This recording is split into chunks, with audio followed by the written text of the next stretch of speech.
Hello সুপ্রিয় SSC ভাই ও বোনেরা, তোমরা সবাই কেমন আছো? আজকে আমরা আলোচনা করব যে এসএসসি যে সুপার সাজেশন 2025 আমি এখানে লিখেছি। তো আজকের আলোচনাটা মূলত আমরা যেসব কারণে, অর্থাৎ আমরা যেসব করার কারণে আমরা পরীক্ষায় ভালো রেজাল্ট করতে পারি না। ভালো লিখেও আমরা আমাদের রেজাল্টটা ভালো হয় না। সেসব বিষয় নিয়ে আমি আজকে আলোচনা করব।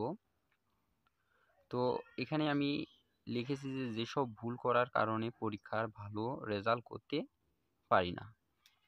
তো প্রথমত যেটা হচ্ছে যে পরীক্ষার আগে মোবাইল চালানো। তো মূলত আমাদের কিন্তু পরীক্ষা রমজান মাসের শেষেই, তাহলে আমাদের হাতে খুব অল্প সময় রয়েছে। তো এই সময়টাকে আমাদের কিন্তু কাজে লাগাতে হবে। তো এই সময় আমরা কি করি, মূলত বেশি বেশি করে মোবাইল, যেমন ফেসবুক, ইউটিউব, টিকটক এগুলো চালিয়ে কিন্তু আমরা আমাদের সময়টাকে নষ্ট করি। এসব চালানোর ফলে কিন্তু দেখা যাচ্ছে আমাদের পড়াশোনায় মনোযোগী হতে পারবো না, মন বসবে না এটা। তাই আমাদেরকে কি করতে হবে, এই পরীক্ষার যে আর কয়েকদিন আছে এই সময়টুকু আমাদেরকে নষ্ট করা যাবে না।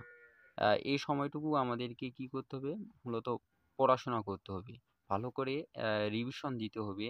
যেসব বিষয়ে আমরা আগে করেছি সেগুলো ভালো করে অনুশীলন করতে হবে। এছাড়াও আমাদের যে ইম্পর্টেন্ট যে বিষয়গুলো রয়েছে সেগুলো আমরা রিভিশন করব। তাহলে দেখা যাবে যে আমরা একটা ভালো রেজাল্ট করতে পারবো। তাহলে এই ভুলটা আমাদের করা যাবে না। পরীক্ষার আগে আমরা মোবাইল কয়েকদিন চালাবো না পরীক্ষার আগ পর্যন্ত। কারণ মোবাইল চালানোর জন্য আমাদের হাতে যথেষ্ট সময় রয়েছে। তো সময়টাকে কাজে লাগাতে হবে। দ্বিতীয় নম্বর যেটা আমি লিখেছি যে আত্মনির্ভরশীল না হওয়া। আত্মনির্ভরশীল বলতে কি বোঝায়, যে আমরা পরীক্ষার সময় কি করি, যে অন্যের আশা করে যাই, যে অমুক ফ্রেন্ড আমার পরে হচ্ছে আমার অমুক ফ্রেন্ড বলছে তার দেখে লিখবো। অন্যের দেখে লেখা যে বিষয়টা, অন্যের হেল্প আমরা অবশ্যই নিব, কিন্তু সর্বদাই নয়। আহ, ধরো যে আমার বন্ধু যে সঠিক লিখতেছে কিনা সেটা কিন্তু আমি জানি না, সে ভুল লিখলেও আমি ওটা লিখতেছি, সঠিক লিখলেও লিখতেছি। তো আমাদের আত্মনির্ভরশীল হতে হবে, অর্থাৎ নিজেই পড়াশোনা করতে হবে, ভালোভাবে পড়াশোনা করে ভালো একটা পরীক্ষা দিতে হবে। তো অন্যের দেখে লেখা, অন্যের আশা করে যাওয়া, এখন দেখা যাচ্ছে যে আমি পরীক্ষার হলে অন্যের আশা করে গেলাম, তার দেখে লেখার সুযোগই পেলাম না। সেখানে এমন কড়া গার্ড দিতেছে, যার কারণে আমি দেখে লেখার সুযোগ পেলাম না। তখন কি হবে, তখন আমার ওই সাবজেক্টে কি আসবে, ফেল আসবে। যেসব কারণে আমরা ফেল করি মূলত। তাহলে আমাদেরকে অবশ্যই নিজে পড়াশোনা করতে হবে, অন্যের আশা করে যাওয়া যাবে না। 3 নাম্বার যে বিষয়টি রয়েছে সেটি হচ্ছে ওএমআর শিট এ ভুল না করা। তো মূলত এটি হচ্ছে আমাদের সবথেকে গুরুত্বপূর্ণ বিষয়। আমরা কি করি, ওএমআর শিটে ভুল করি পূরণ করার সময়। এখানে থাকে আমাদের রোল, কি থাকে, রোল নম্বর, আর তারপর হচ্ছে রেজিস্ট্রেশন, রেজিস্ট্রেশন এবং পরীক্ষার কোড। এই বিষয়গুলো যদি আমরা ভুল করি, আমরা রোল নাম্বার যদি ভুল করি, রেজিস্ট্রেশন যদি ভুল করি এবং সেই ভুলটা করে যদি রেখে চলে আসি, সেক্ষেত্রে কি দেখা যাবে, সেক্ষেত্রে আমাদের দেখা যাবে যে আমাদের পরীক্ষার রেজাল্ট কিন্তু আসবে না। তাহলে আমাদের খুব সময় নিয়ে ভালোভাবে আমাদের ওএমআর শিটটা পূরণ করতে হবে। সেটাই হচ্ছে সব থেকে কিন্তু গুরুত্বপূর্ণ বিষয়। এখানে কোনোরূপ ভুল করা যাবে না। যদি ভুল হয়ে যায় তাহলে কি করতে হবে, আমাদের যে পরীক্ষার হলে যে ডিউটি কর্মরত যে শিক্ষকরা থাকবে তাদের কাছে কিন্তু বিষয়টা অবগত করতে হবে আমাদেরকে।